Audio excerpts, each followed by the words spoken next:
Dad? Can you hear me? He didn't open his eyes. You've been a really great dad. He opened one eye, just a crack. Not over yet. My sister on the other side of the bed reached over and gave his arm a squeeze. Sarah, he murmured. She looks so sad. I almost forgot how jealous I'd always been. I almost forgot how he always favoured her and how he said I was more like our mother, whereas she was more like him, and therefore I was obviously so unlike him it was impossible to really understand me.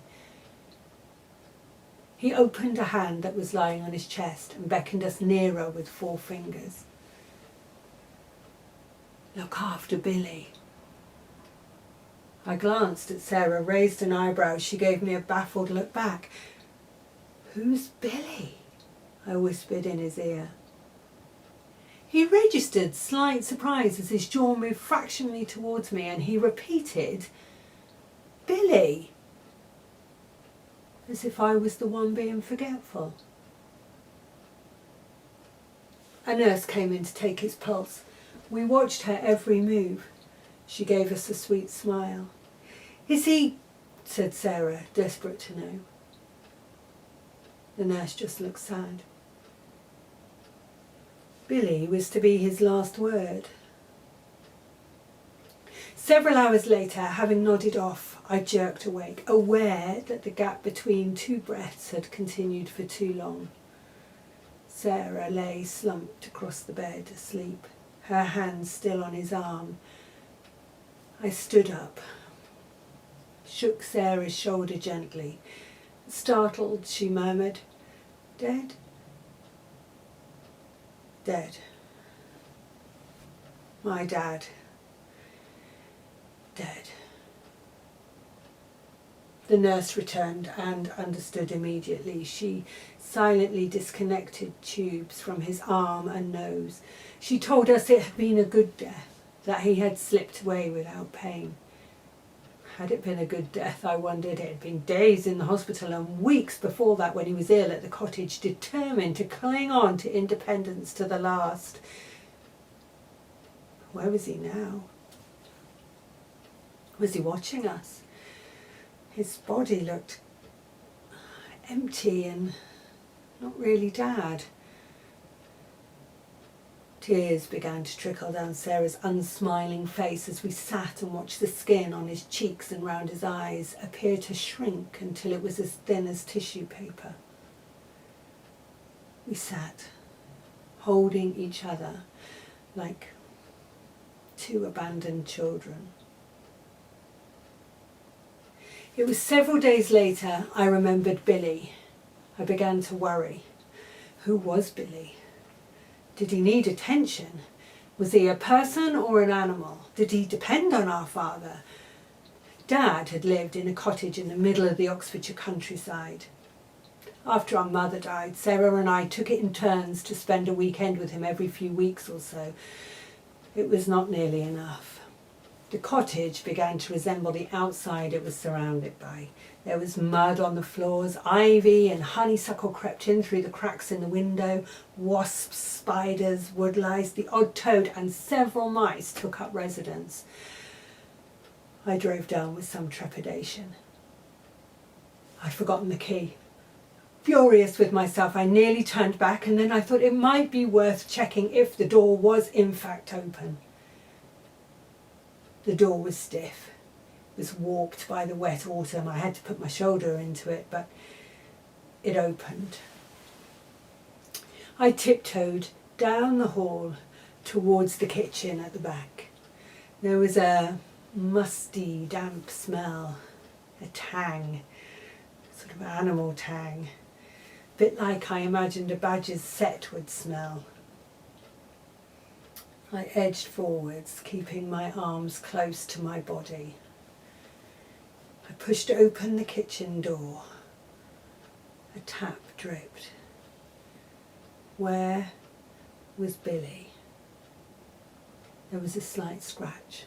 I listened closely, walked across the cracked linoleum to the loo by the back door. Another scratch. I laid a shaky hand on the door handle, turned it, and opened the door a crack. Nothing. I pushed the door further. Nothing. Leaving the door ajar, I turned back to the kitchen and wondered where to begin. I found the kettle, filled it up, plugged it in. There's got to be tea. He lived on the stuff. I could hear his voice lightly drumming in my head. When you're up, a cup of tea. When you're down, a cup of tea. Tea, glorious tea, it's the only drink for me. He must have said that so many times it had seeped tea-like into my brain. I looked at the back of the cupboard for the black tin tea caddy. I remembered I had bought milk, not altogether forgetful. I went back to the car and returned with a carton of milk, which I dropped upon entering the kitchen. A large black crow was standing on the kitchen table, eyeing me with one fierce black eye. It gave a loud, harsh caw and tapped the table with its beak.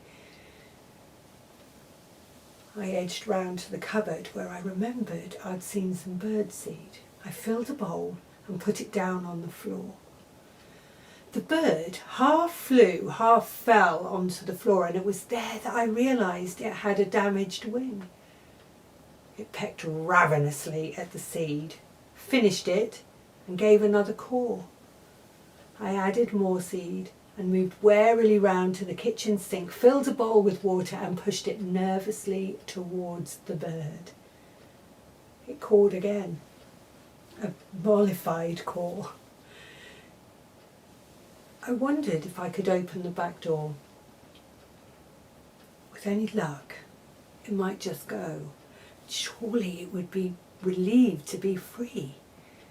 I opened it. The bird cocked its head to one side and glared at me with one unearthly eye. It had no desire to leave. Leaving the door open, I left it to its own devices and practically ran out of the house, my only fear that it would follow me. I started the car and drove back to the B&B in the village. Sarah? Sarah? Yeah, I've been, but I can't go back. There's a crow. A crow, she gasped. It must be Billy, I said. She said she would come, stouter heart than mine. Took after our father. 3 hours later she arrived, and before I could back out, she drove us to the cottage. Billy, I murmured as we opened the door. Billy, she said more loudly. There was a slight rustle, a scratch, and Billy appeared in the kitchen doorway.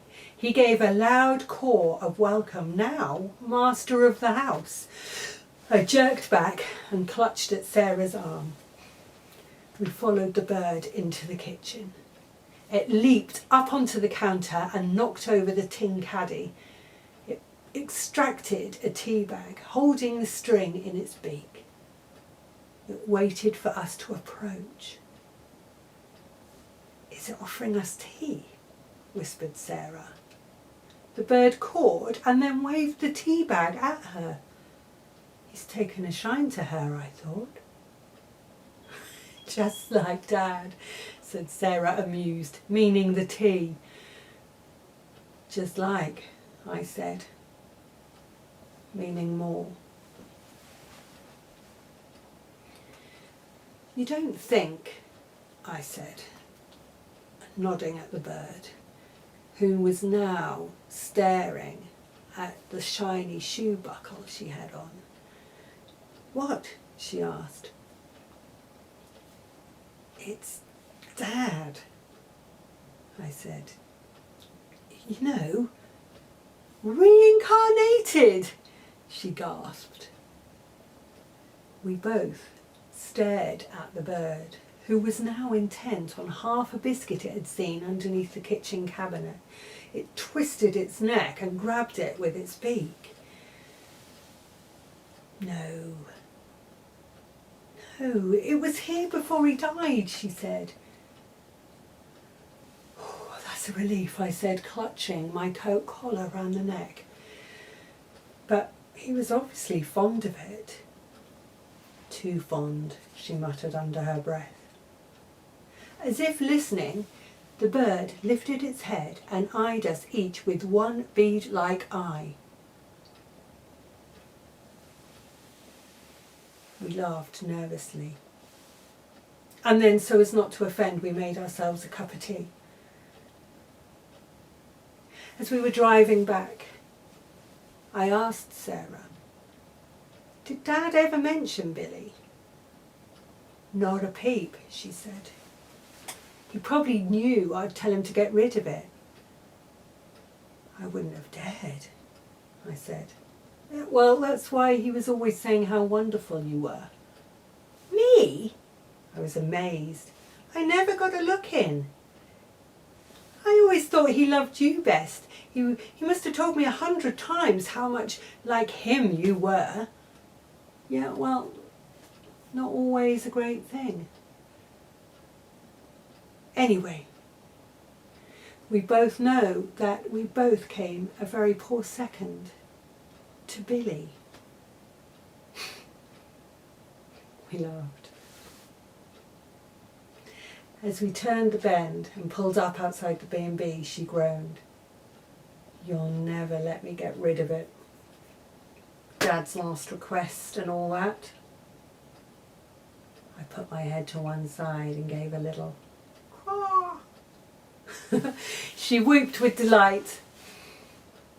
My heart lifted suddenly, soared almost, as my sister's words repeated themselves endlessly in my head.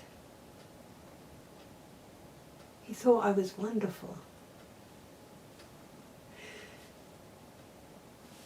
He thought I was wonderful.